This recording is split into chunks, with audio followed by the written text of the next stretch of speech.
Jordan and Amanda Anderson were slaves. They were liberated by the Union Army in 1864, and they moved with their children to Ohio. A year after they were liberated, they were contacted by the man who had enslaved them for many years, begging them to return to the plantation because he desperately needed their work. And some of you may have seen Jordan's response. In part, he wrote the following. Mandy says she would be afraid to go back without some proof that you were disposed to treat us justly and kindly.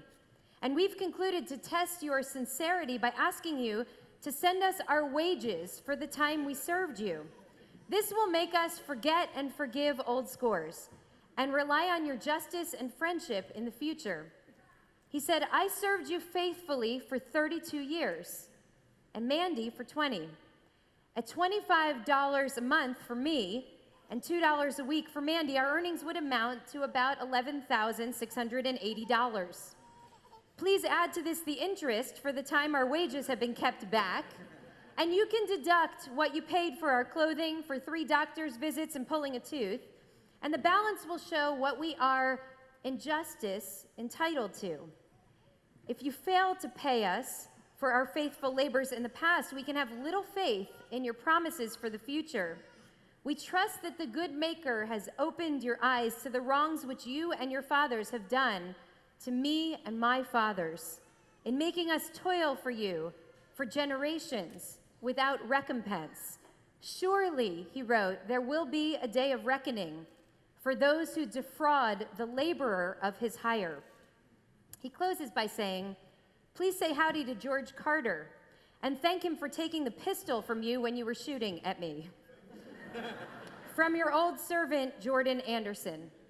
Now, what's remarkable about this is not only his perfectly sarcastic tone, so clearly they had sarcasm in the 1800s, but also the sensibly articulated assumption of wages due and remorse and recompense. The promise of tshuva, of return and reconciliation, is that mistakes are inevitable in any relationship, in any family system, and in any society. And people need a way out.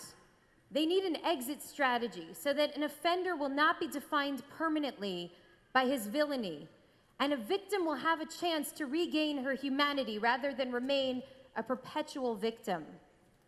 But what happens when a mistake is not a momentary misstep, but rather an act of breathtaking immorality that is perpetrated over the course of hundreds of years, that's driven by a callous disregard for a person or a group's humanity?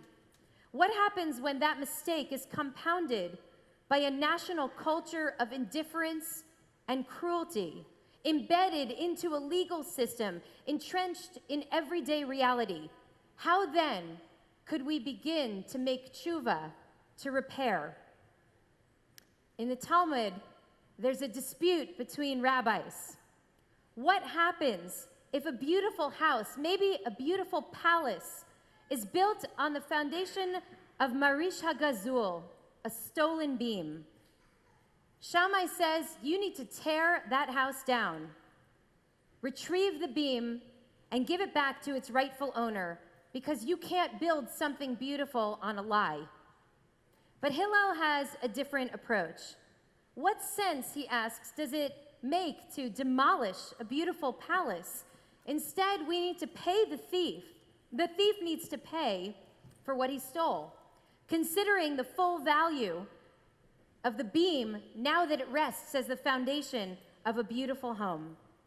Both of these rabbis agree that something must be done to rectify the injury, that that's the only way that justice can truly be served. I want to talk today about race in America, and more specifically, I want to talk today about reparations. Really? Reparations on Rosh Hashanah? With everything going on in this country, with the spike in anti-Semitism and the growing vulnerability and insecurity in our community, with the words Jew hater now appearing as an advertising category on Facebook, with Burn the Synagogue trending on Twitter, with the clock ticking on DACA, with a new healthcare disaster we're about to face next week, with earthquakes and hurricanes and my own broken heart. Really, we're going to talk today about reparations. Yes, we are. Because this conversation, I believe, is at the center of what's broken in America. And because I believe that Jews, through our unique history, have a special obligation to help advance this conversation.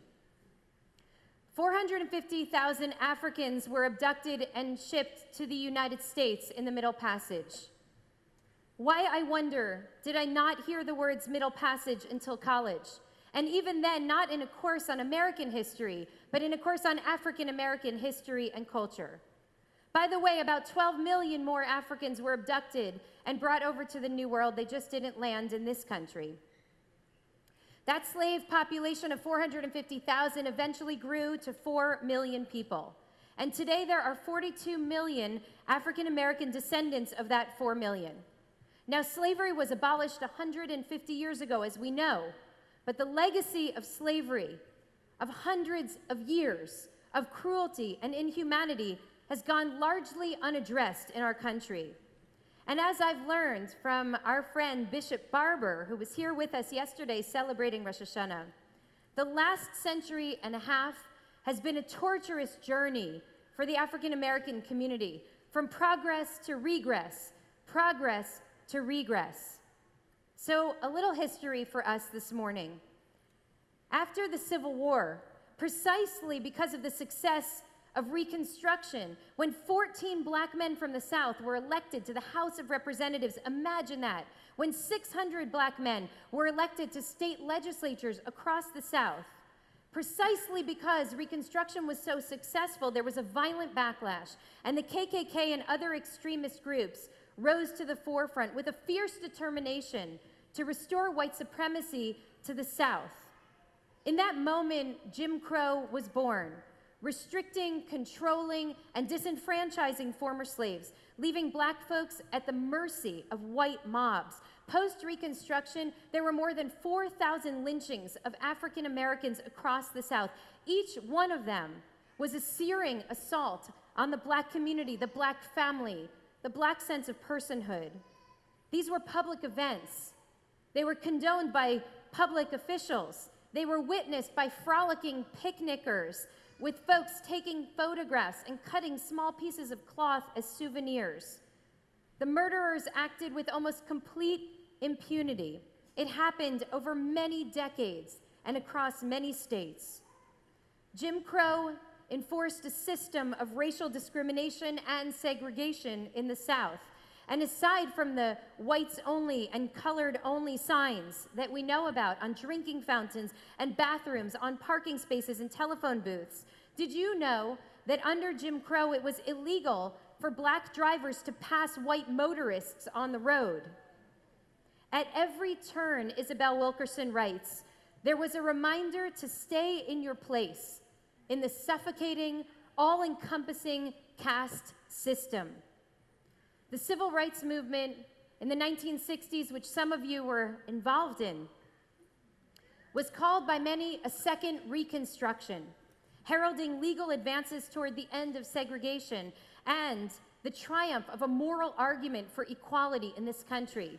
But like Reconstruction, the civil rights movement was also followed by another fierce backlash, what Bishop Barber calls Mr. James Crow Esquire.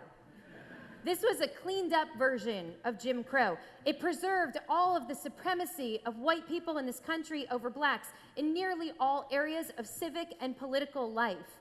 It manifested as housing redlining, as the Nixon Southern strategy. It manifested in voter ID laws, which have resulted in the systematic disenfranchisement of millions of black voters to this day, including a law in North Carolina in 2013, just a few years ago, that an appeals court recently found targeted African Americans with almost surgical precision.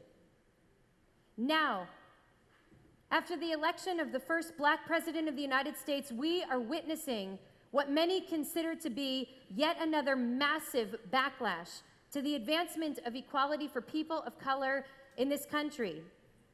Our current reality is mass incarceration, police brutality, poverty, profound inequalities, so much so that my friend Reverend Otis Moss wrote a letter warning his son Elijah of the perils of being black in America.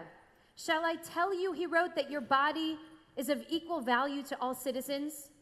Shall I tell you that your rights are protected and that racism is now a scourge banished from society? Shall I tell you that you are entitled to freely act and live like a teenage boy in this country, to dance playfully with minor mischief, to speak with a quick and immature tongue?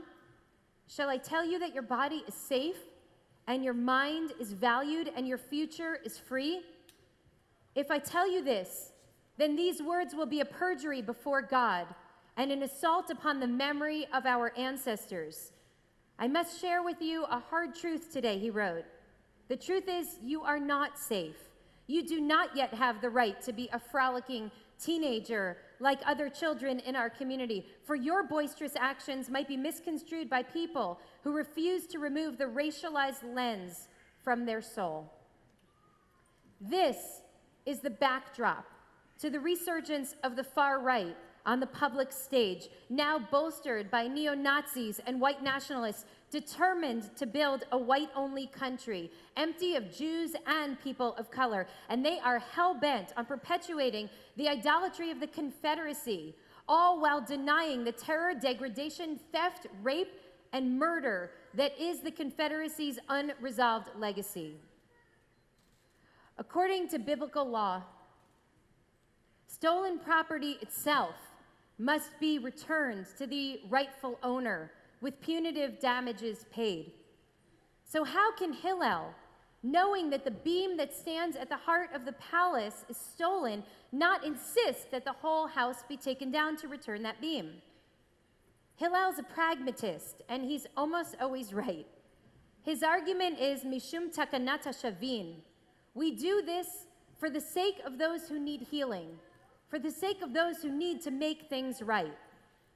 Because without the possibility of tshuva after something precious is stolen, we would only ensure an unrepentant and unforgiving society in which cruelty is heaped upon cruelty with no end in sight.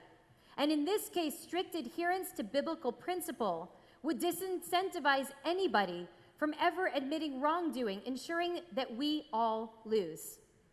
Remember, between Shammai, the extremist, and Hillel, the pragmatist, neither of them pretends that generation after generation, we can say that that beam wasn't actually stolen. Neither of them says that we can continue to reap the profit off of the criminal act that sits at the foundation of what has been built. That would be willful ignorance. That beam is the elephant in the palace. To refuse to acknowledge that it exists is to engage in a dangerous act of denialism that may ultimately threaten to collapse the whole house itself. Rabbi Shalom Noach Barzovsky understood this. He was a survivor of the Slonim Hasidic dynasty that was essentially wiped out in the Holocaust. And he wrote that when a person builds a home without first investing in a deep and pure and clean foundation, inevitably he will confront cracks on the walls and breaches on the structure. And we know what happens. This owner will work furiously to paint and plaster over those cracks, desperate to maintain the appearance of normalcy. But at some point, no superficial adjustments will suffice, and the whole house will soon be in danger of collapsing. Eventually, he says, there will only be one solution, which is to demolish the house, to clean out the rotten foundation, and to build something new that's strong and healthy. The question for us as Americans today is, what kind of house do we want to live in this country?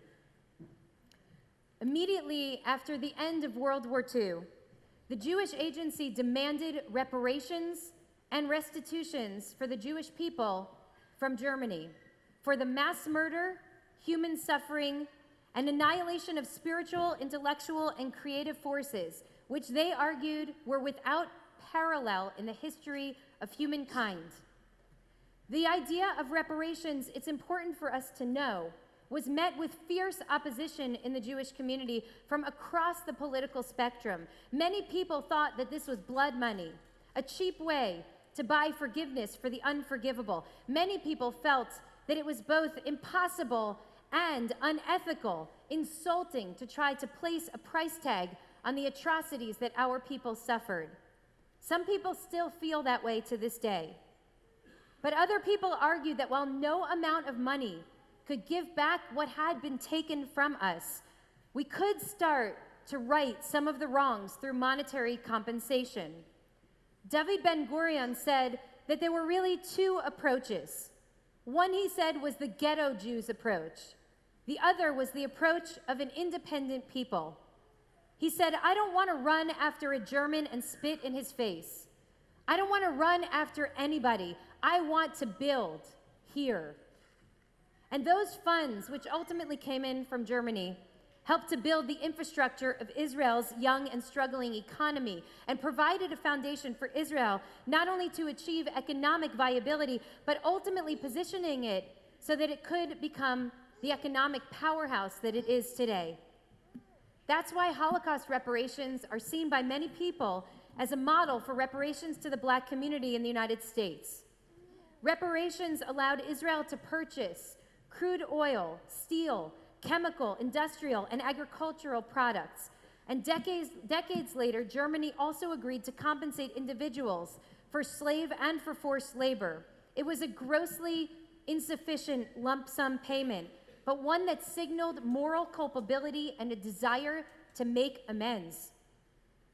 Remorse was seen as a necessary condition of those restitution and reparation deals. Understanding the limitations of financial compensation, the German Minister of the Economy said, "We know that this money is insufficient. No one can give you back those years of your life." That matters. Beyond the economics, reparations offered a way for Jews to feel validated, that those who had taken everything from us at least were being forced to own what they had done. And while the Jewish psyche still in many ways is defined by the Holocaust, that trauma no longer manifests itself primarily as animus toward the country, Germany, or the German people. Today, 72 years after the liberation of Auschwitz, there are so many Israeli artists and musicians and tech entrepreneurs moving to Berlin that city has become for many Israelis the symbol of the good life. And there's more. Because within only a few generations, Germany has transformed itself from the world's worst actor, responsible not only for the genocide of our people, but for the death and destruction of millions more, into the world's moral leader today. How did they do that? Reparations gave Germany an opportunity to begin to come to terms with its own history, to make amends, and to rebuild itself into the thriving Western democracy that it now is. Germany is not the only country that has wrestled with its soul. I would urge us to consider also Australia, where in the late 90s, the Prime Minister expressed a deep and sincere regret that Indigenous Australians suffered injustices under the practices of past generations and for the hurt and trauma that many Indigenous people continue to feel as consequences of those practices. And this wasn't just a one-time statement offered by the Prime Minister.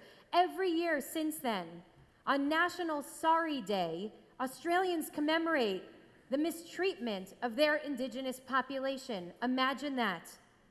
There seems to be widespread recognition that a real conversation around reparations would be a starting point.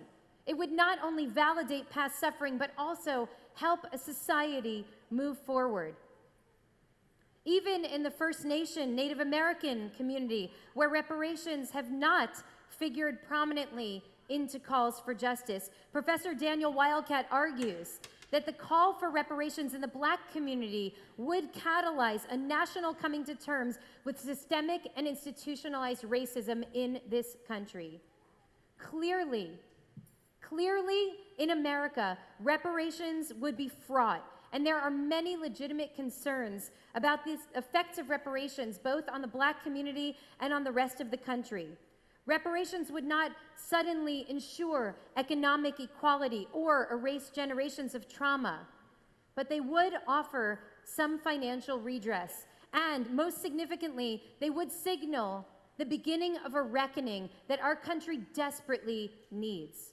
Ta-Nehisi Coates wrote in his seminal piece on reparations a couple of years ago, "I believe that wrestling publicly with these questions matters as much as, if not more than, the specific answers that might be produced." An America that asks what it owes its most vulnerable citizens is improved and humane. An America that looks away is ignoring not just the sins of the past, but the sins of the present and certain sins of the future. The American Jewish community is often thought of as monolithic, but is actually multiracial, with Jews of Black, Latino, Persian, Arab, Asian, Native American, and European descent. Most Jews came to this country fleeing persecution or poverty. Nearly all arrived after the abolition of slavery in this country. We did not create this problem, but that does not free us from being part of the solution. We are the beneficiaries of a national economic system that was built on the backs of stolen land and stolen labor, and that continues to be fueled by racism and by white supremacy. We know that racial injustice, unaddressed, does not disappear. It festers until it erupts. I know that many of you are wondering, but what does it really look like?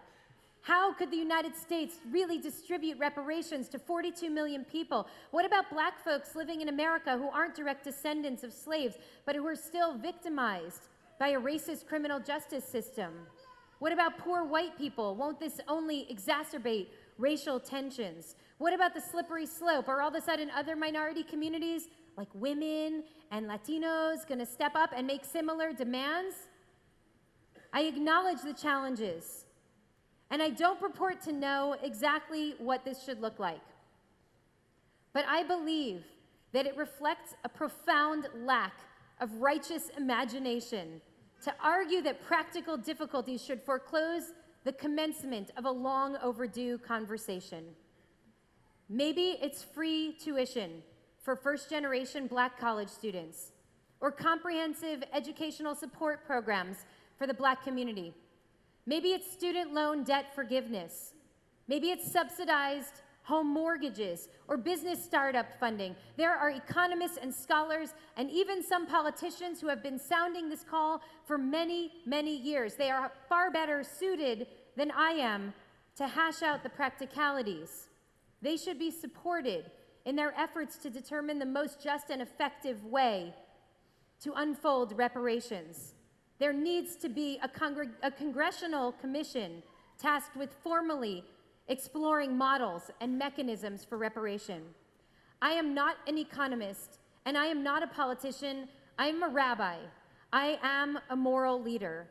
What I know is that terrible offenses have been committed in this place that have had lasting destructive ramifications on our nation. What I know is that a little girl that I tutored in middle school and high school named September lived in a small brick walk-up in Newark on a block where there was no garbage pickup. Her grandma could not pay the electrical bill, so there were no lights on in her house. And the combination of the stifling heat and the stench of trash made it incredibly difficult for September to focus on her schoolwork, which she would have struggled with in any case because of learning challenges that were compounded by a grossly under-resourced public school system. Across the street from her home was an abandoned lot that was covered in broken glass, a haven for drug dealers and for gang members. September's home in Newark was 11 miles door to door from my house in Short Hills. My parents worked hard to give us a good life. They often put in 14-hour workdays, and they made many sacrifices to give us every possible opportunity in the world. I am forever grateful to you for that.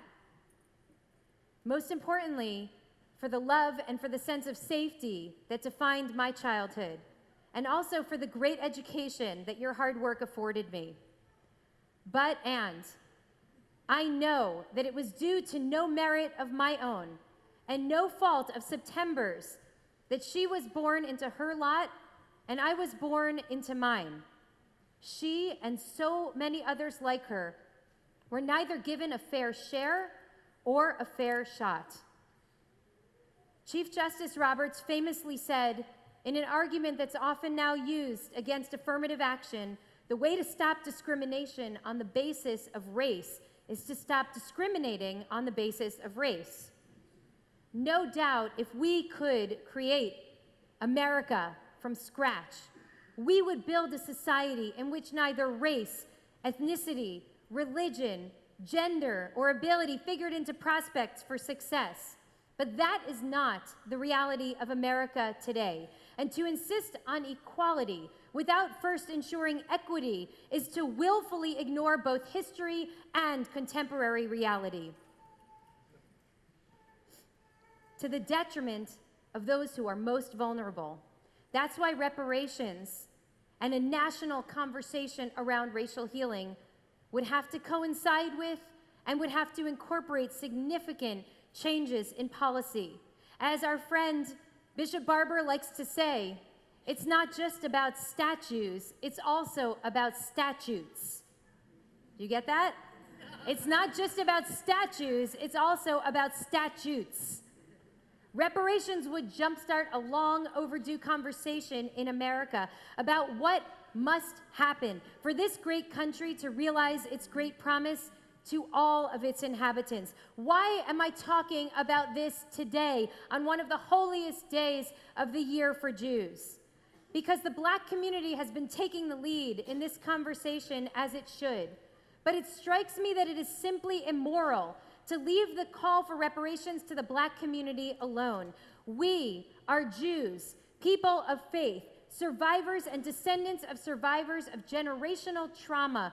We have to join this conversation because it is decent and because it is right, because our destiny as American Jews is tied inextricably to the health and well-being of this nation. And right now, as we know, our nation is profoundly unwell. We, of all people, know what it means to be on the receiving end of so much cruelty. I'm reminded of the words of Rabbi Joachim Prince as he stepped up just before King spoke and gave his I Have a Dream speech in 1963. I speak to you today as an American Jew, he said. When I was the rabbi of a Jewish community in Berlin under the Hitler regime, I learned so many things. The most important thing that I learned under those tragic circumstances was that bigotry and hatred are not the most urgent problem. The most urgent, the most disgraceful, the most shameful, and the most tragic problem is silence. He argued that Jewish involvement in civil rights and in racial justice was motivated not merely by sympathy and compassion for Black people in America, but above all by a sense of complete identification and solidarity, born out of our own painful experience. It is the suffering of our past, and it is the privilege of our present that demands of us that we step up to do what is just and what is right.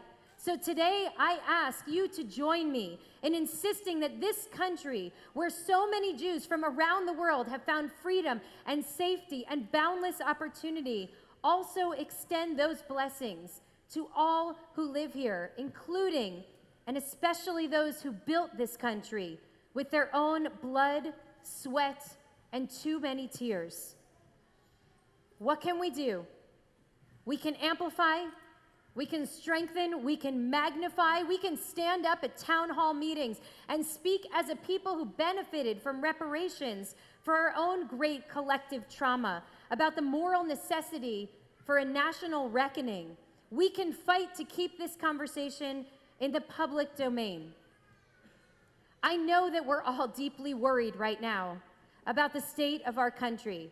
I know that we have cycled through waves of anger, despair, and frustration this year.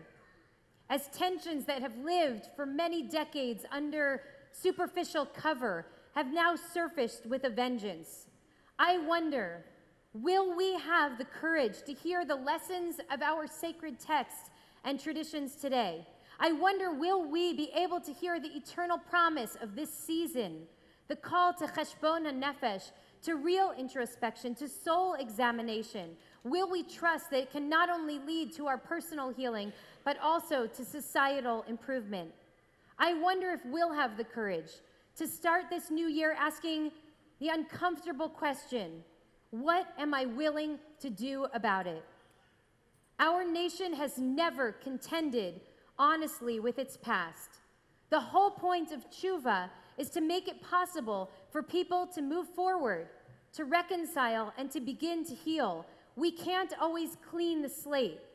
We can't make the past go away, but we can name it, we can take responsibility for it, and we can do whatever is in our power to fix what is broken. New Orleans removed 3 Confederate statues in May. Mayor Mitch Landrieu gave a brave and historic speech, which if you haven't read, you must go home and read. In it, he said, now is the time for choosing. Now is the time to actually make this the city it always should have been had we gotten it right in the first place. I love this country, but our GDP is built on a rotten foundation, and we've never made it right. Our country is built on a stolen beam, except it's several million stolen beams. And they weren't beams, they were human beings. The palace that they built is magnificent, but they have not yet been paid for their labor, or thanked, or fully invited to sit down at the dining room table. Now is the time for choosing. Now is the time to actually make this the country it always should have been had we gotten it right in the first place. Shana Tova.